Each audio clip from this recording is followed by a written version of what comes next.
to today's teacher chat. My name is Rihanna Redmond. I'm an infant and early childhood mental health consultant at Children's Resource Center in Bowling Green. Today's teacher chat topic is how to manage biting in the classroom. So, why do infants bite? Infants may bite to communicate something. So, they don't yet have the words yet or the communication skills to let us know when something is wrong, when they want to tell us something. So, they may bite because they're overstimulated, maybe they're feeling frightened or tired.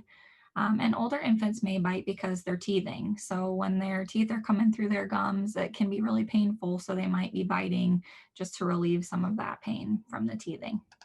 And why do toddlers bite? Toddlers may bite to communicate something.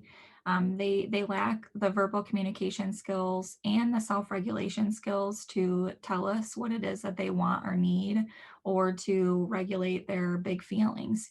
So they may bite because they're feeling frustrated or angry or upset about something. And why do preschoolers bite? So again, preschoolers may not yet have the verbal communication skills to express what it is they want or need, or let us know how they're feeling.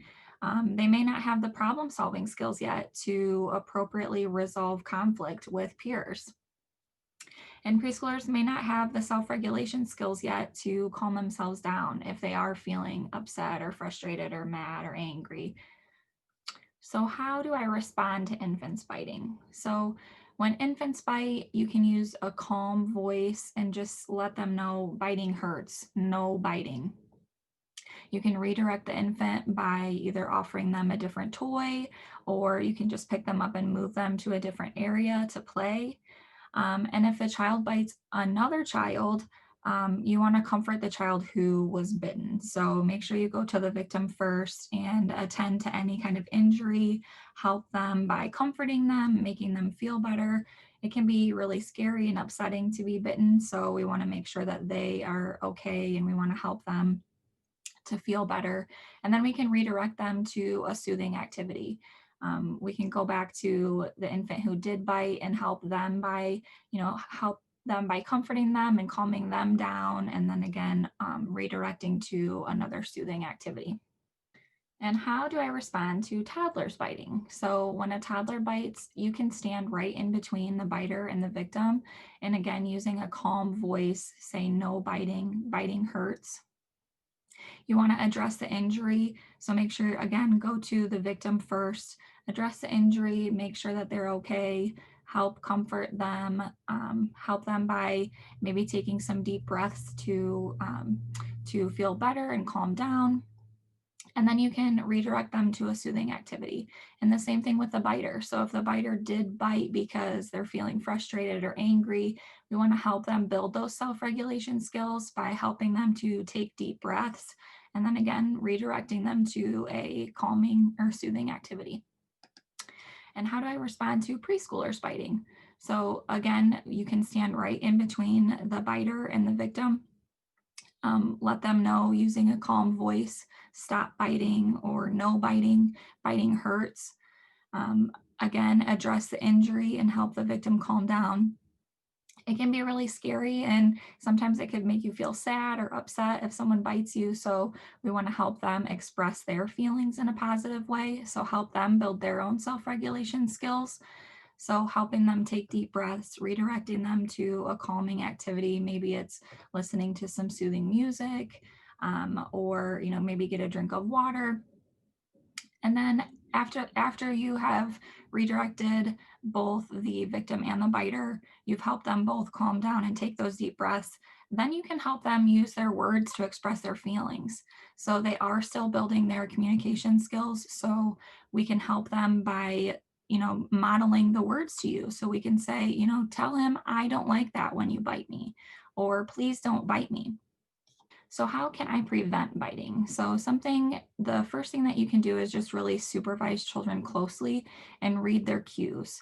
So when you're reading the children's cues in the classroom, you're just really observing how they're responding to each other, how they're responding to new activities and experiences throughout the day.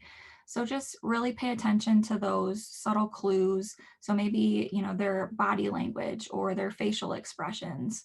So if they have scrunched up eyebrows, maybe you can read those cues to know that they're feeling frustrated or upset. If they've got their arms crossed, maybe they're feeling angry. These pictures here, you can kind of read these cues that these two children might be fighting over the same toy. They both look like they're upset. And then in this picture here, this girl looks like she's crying. Maybe the block tower fell down, or maybe this girl here took some of her blocks. So we can kind of intervene before a situation escalates to biting. If we can prevent that biting by reading those cues, knowing what their body language and what their facial expressions are telling us, and we can help them prevent biting by helping to self-regulate, helping them build those skills to take deep breaths and calm down before the situation escalates. These strategies here come from the Devereaux Center for Resilient Children, the DECA assessment.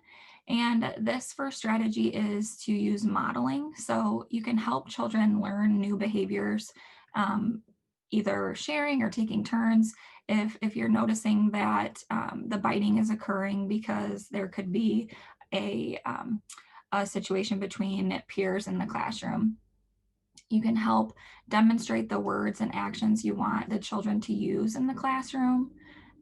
You can model positive ways to express feelings and give children the words to use when they're feeling frustrated or angry. So you can really model that self-regulation yourself by saying, when I'm feeling frustrated, I'm going to take a deep breath and relax. Or when I'm feeling frustrated, I'm going to go to the safe place and calm down. I can use the calming choices when I'm sitting in the safe place. The next strategy would be to practice problem solving. So, helping children problem solve to make a safer choice. So, they might have used biting because they couldn't think of another way to solve their problem. So, what we want to do is use simple visuals. You can use these friendship cues and clues. These are some pictures or visuals here that can really help children to come up with different ideas of ways to solve problems. So maybe you could say, please stop, or maybe you could ask nicely to play with the same toy that they have, or maybe you could share, or maybe you could take turns. And then, maybe if you still can't figure it out, you could get a teacher to help. Also having the problem solving process in the classroom at eye level so children can see that. Having this visual can remind them, what to do when they do have a problem. So the first step would be identify, what the problem is. The second step would be to think of some solutions. How can we solve that problem? The third step would be to try it out. And then, did it work? Did it not work? If it didn't work, you can start right back at the beginning and find a different solution to that problem. Another visual that you can have in your classroom is classroom rules. So having these visuals can help children remember those social rules in the classroom. So asking to play with a friend, using gentle hands, or having nice touches with friends, keeping enough personal space, and using a quiet voice. These visuals can help children to remember, what to do when they do have a problem. The next strategy would be to offer choices. So sometimes it's hard for children, even if they do have the visual, to kind of come up with how they want to solve that problem. So if you can offer two positive choices whenever appropriate, so you can, if it does have to do with feeling frustrated or upset, maybe they need some help with that self-regulation skills, you can help them by offering two calm down choices. So, you may take a deep breath, or you may go to the safe place and pick out a fidget to use, or maybe you can push the wall, or you can do some jumping jacks. Whatever it may be, to help them to calm down, you can offer those two choices to give them an idea.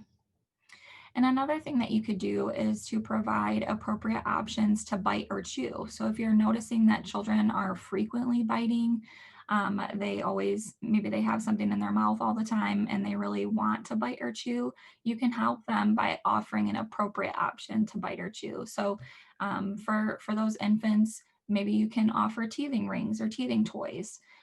For the toddler and preschool classroom, maybe offering crunchy snacks. So maybe it's biting into an apple or having carrots or maybe pretzels, something like that, because that offers them that oral sensory that they might be needing. And then there's also an option called jewelry. So this right here is a necklace, and this offers an appropriate way for children to bite or chew throughout the day in the classroom. I've also seen bracelets or little like keychains, and those are again an appropriate option for them to bite or chew as opposed to biting a peer in the classroom. The strategies today come from the Devereaux Center for Resilient Children, and also this book here. It's called Behavioral Challenges in Early Childhood Settings, and the author is Connie Jo Smith.